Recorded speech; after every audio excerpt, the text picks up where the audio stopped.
Yeah, I mean, obviously very proud of our team's effort today. Thankful to our seniors for everything they've given us here in the Glass Bowl. I think their record comes out of this in 4 years is 21-3, and a really good win for them today. And you have senior day, you have all these things that honor them, but I think winning your last game in in the home stadium is a big deal. And for underclassmen to really pay attention to that all week and to go give great effort, and our guys, our vets and our seniors, like I said, to do a really good job today and put that all together, and it turned out to be a good team performance. So proud of the effort. We've got some things we got to clean up, but I thought a good game in all three phases. So that being said, I'll take your questions. Jason, it felt like, I don't know what the total number was, 16, 17 tackles for a loss. 17. 17. It just felt like you guys had plays read from the get-go.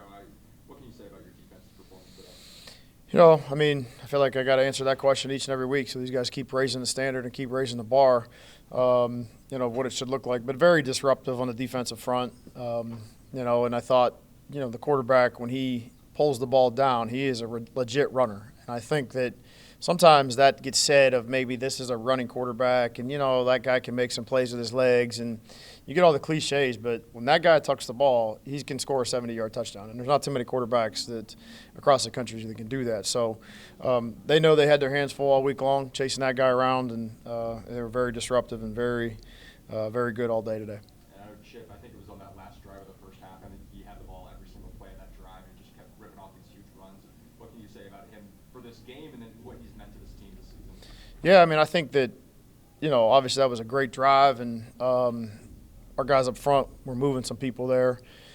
And he's a hard tackle when he gets to the second level of the defense, right? I mean, they did a couple of good things schematically there where the free hitter was down there, often, and he ran through him most of the time. So give him a lot of credit. I'm glad he's here. He's been a great addition to our program. I think he's getting, in the transfer world, the transfer portal, I mean, you want to get a match, right? You want to get a fit. You want the player to get out of it what he wants to get out of it, and you want the team to get out of it what the team wants to get out of it. And I think this has been that in this scenario both ways. So, and I'm sure he would tell you the same. So, yeah, we kind of got into that 2 minute. You got to the timeout there at the end of that drive, and I was like, hey, he needs a break. I said, he don't need a break. He's going to go and score this touchdown. So you don't take the team all the way down the field and not get rewarded for it. But thankfully he's here.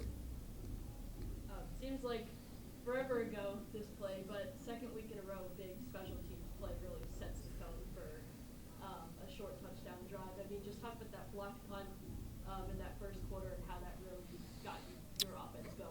Yeah, big spark. And again, a good position player making it happen on special teams, right? Sometimes, you script out how the game should look and how it should go, and if this happens, this could be it, right? And there's probably three guys there that could have been the guy, but the one that doesn't get blocked is the guy that's got to get it. So it's an opportunity for somebody to seize their moment, and we were able to do that, and that was a big spark.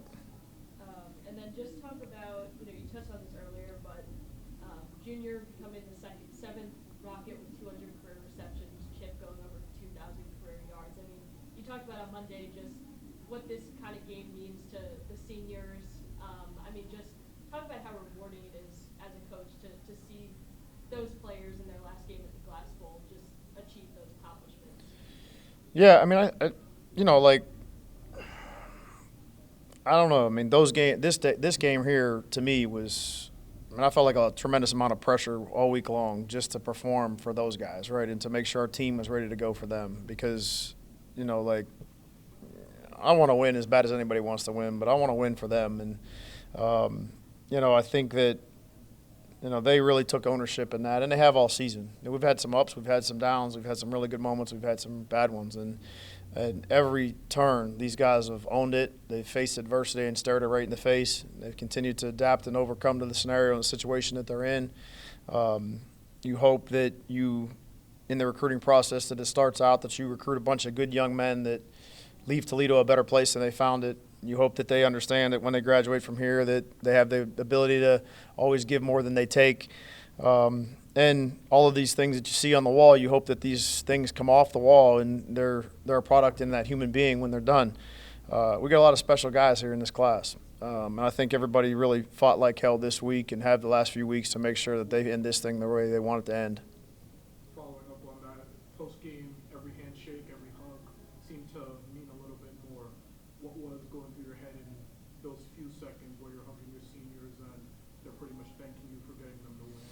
Yeah, I mean, I think that what you're trying to do is you're trying to. I mean, I've been part of a team here that won 6 football games, didn't get the chance to go to a bowl game. So, nothing in that world is guaranteed. So you're trying to get win number 7. You're trying to create more opportunities. We still have a path to the championship game. You're still trying to create that opportunity, and you're trying to win the seniors' last game. So, all things are pointing to maximum detail, maximum effort, and complete focus on what has to get done. So, when you take a minute and you look back and you reflect and you have those moments and those one-on-ones, those are special feelings. And you want to keep winning and keep providing opportunities if you can get it. You want this team to stay together as long as it can. Did you see yourselves needing to blitz a lot today? And if not, what does that say about the defensive front and how they performed? Yeah, I don't think the plan was any different there. I mean, we pressured some, but we've created some pressures without having to blitz. And I think it's always, can you put guys in position to win one-on-one battles? And if we've coached them the way we should, and we've recruited really well, like we think we have, then you should have a good product. And Final one for me. Do you feel like explosive plays came together more tonight than in past weeks? I mean, obviously, statistically would probably say that. I don't. That's just part of football. I think that we've thrived on those in the past. I mean, I think that you want to make sure that if you can do that, like no one's going into a game trying to call plays to gain 3 yards, right? I mean, you want to gain chunk plays. I mean, that's just the way college football is. It's really hard to drive the football 12, 13 play drive and end in touchdowns. It's really difficult to do that, and I don't care who you're playing. So, yeah, those are big spark plays. Those are momentum plays, and when you can get them, it certainly aids your team, and when you give them up, it deflates you. So, it's about those. Just that drive to end the second half. I mean, was that just a give me the ball kind of moment for you? And I mean, just even when Ball State was expecting a run, probably. I mean, just how were you able to break free on 3 consecutive occasions there? Just to really be patient, follow my blockers. Coach Kendall, they try to get us in the best positions and predicaments in every play, every situation, almost checking every play. So we just being able to see the right look and then execute it play-wise offensively. And then if I could just get a seam, I try to hit it as hard as I can and go all the way. We touched on this with Coach and Marquez too, but I mean, 2,000 yards in your career. I mean, just reflecting back, what does that mean to you? But also, just what does it mean to do that at the Glass Bowl in your final game here? No, it was definitely special doing it at the Glass Bowl here. Definitely glad us seniors kind of finished it off the right way here, per se, with that aspect. But the 2K for me, I mean, it's a good milestone, but I want more, so I won't be stopping there. Chip, I know the season's not over yet, but just kind of big picture about the season that you've had here. Just what does it mean to have your football career just take you here to Toledo and the season that you've had? It's meant a lot to me, honestly, to be able to lean on Coach Kendall, Coach Cole, and his whole coaching staff, and just see how much confidence not only they have in me, but my teammates also. It's definitely meant the world to me, and it's taking my game upwards. So I definitely appreciate Toledo. And as a whole, you obviously expected a lot coming to Toledo, but how has your experience here exceeded your expectations now that the season is nearing its end? Oh, by far. Toledo is a family atmosphere through and through. And even in the hardships and hard times, this season hasn't been picture perfect or how we wanted it to turn out, but we all stayed glued together. I wouldn't, nobody fell apart, started pointing fingers at each other. We all stood together, and we're making that final push now to really finish out the season how we want to. And Coach said earlier in the week, no matter how tonight went, you guys were going to remember this game as your final game in the Glass Bowl. But now that you won, I know that you want more, but what will you remember most about tonight? Honestly, just that we've 6-0 at home. That's a great way to finish off the year. Like I said, we wanted more, but just trying to finish out November like how we said we was going to. The secondary of this Toledo defensive unit has obviously gotten a lot of national attention, but when you have 6 guys getting involved on a sack, I mean, just what does that say about the depth of this defensive line? Well, I feel like we all play for each other, D-line, secondary linebackers.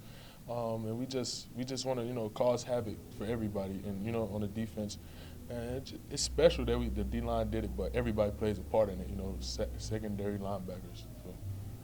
Yeah, then just talk about what the game plan strategy was, just to make the quarterback uncomfortable the entire game and just force those either errant throws or just throwaways. Yeah, like I said, that was our plan the whole week, and we just wanted to play for each other. If we do our job, they do our job, they do their job. It's pretty tough to do anything against our defense. It seems like you guys are playing angrier, hitting harder. You guys already play hard every week, but there was something about tonight. You guys had even more juice than usual. Was it the fact that it was the seniors last night in the glass bowl? What went into that? No, I just think it's how we play for each other. We just want to dominate. We play. I feel like we play hard every week, like you said. It's just this game. It's just I don't know. I wouldn't say we play harder, but just we play how we wanted. We wanted to dominate. How did you see your guys come together, knowing that tonight was the seniors' last game in the glass bowl? Everybody wanted to go on top for the seniors. Everybody wanted to win. And I feel like we all did that, and we got the dub.